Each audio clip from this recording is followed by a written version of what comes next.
एक छोटे से गांव में रामू नाम का एक गरीब किसान रहता था। उसके पास अपनी कोई जमीन नहीं थी। वह गांव के बड़े जमींदार ठाकुर विक्रम सिंह की जमीन पर खेती करके अपने परिवार का गुजारा करता था। रामू मेहनती, ईमानदार और भगवान पर भरोसा रखने वाला इंसान था। उसकी पत्नी सीता और 2 छोटे बच्चे थे, जिनके लिए वह दिन रात मेहनत करता था।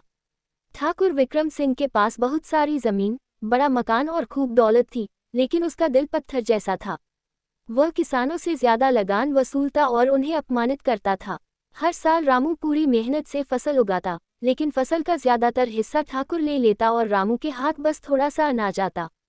फिर भी रामू कभी शिकायत नहीं करता था। एक साल गांव में भयानक सूखा पड़ गया। महीनों तक बारिश नहीं हुई, खेत सूख गए और फसल पूरी तरह बर्बाद हो गई। गांव के कई किसान मजबूरी में शहर चले गए, लेकिन रामू ने गांव छोड़ने से इनकार कर दिया। उसने कहा कि यह मिट्टी उसकी मां है और वह इसे छोड़कर नहीं जाएगा। सूखे के कारण ठाकुर विक्रम सिंह को भी नुकसान हुआ, लेकिन उसे गरीब किसानों की परवाह नहीं थी। उसने सभी किसानों को बुलाकर कहा कि अगर इस साल लगान नहीं दिया गया तो वे उसकी जमीन छोड़ दें। रामू के पास लगान देने के लिए कुछ भी नहीं था। वह डरते हुए ठाकुर के दरवाजे पर गया और हाथ जोड़कर विनती की कि इस बार उसे माफ कर दिया जाए और अगली फसल में वह सब चुका देगा। ठाकुर ने उसका मजाक उड़ाया और उसे भगा दिया।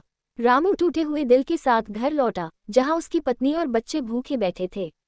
उसने हिम्मत नहीं हारी। वह जंगल से लकड़ियां काट कर लाया, उन्हें बेचकर थोड़ा सा अनाज खरीदा और परिवार का पेट भरा।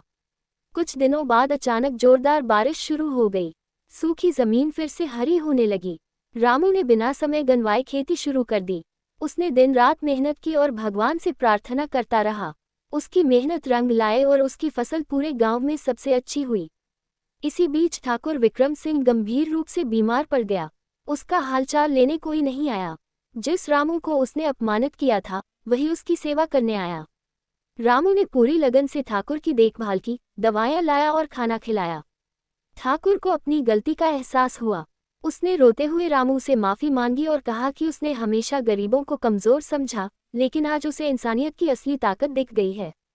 ठीक होने के बाद ठाकुर ने गांव के सभी किसानों को बुलाया और ऐलान किया कि अब कोई भी किसान उसकी जमीन पर गुलाम बनकर काम नहीं करेगा। सभी को उनका पूरा हक मिलेगा। उसने रामू को कुछ जमीन दान में दे दी और उसे उस जमीन का मालिक बना दिया। रामू की आंखों में खुशी के आंसू थे।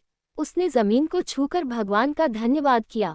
समय के साथ रामू एक सफल किसान बन गया, लेकिन उसने कभी घमंड नहीं किया। वह हमेशा गरीबों की मदद करता रहा और गांव को आगे बढ़ाने में योगदान देता रहा। इस तरह एक गरीब किसान की ईमानदारी और मेहनत ने न सिर्फ उसकी किस्मत बदली, बल्कि एक जमींदार का दिल भी बदल दिया। और दोस्तों, अगर आपको ऐसी ही कहानियां पसंद आती हैं, तो इसी तरह की वीडियो देखने के लिए चैनल को लाइक करें, सब्सक्राइब करें और शेयर करना न भूलें।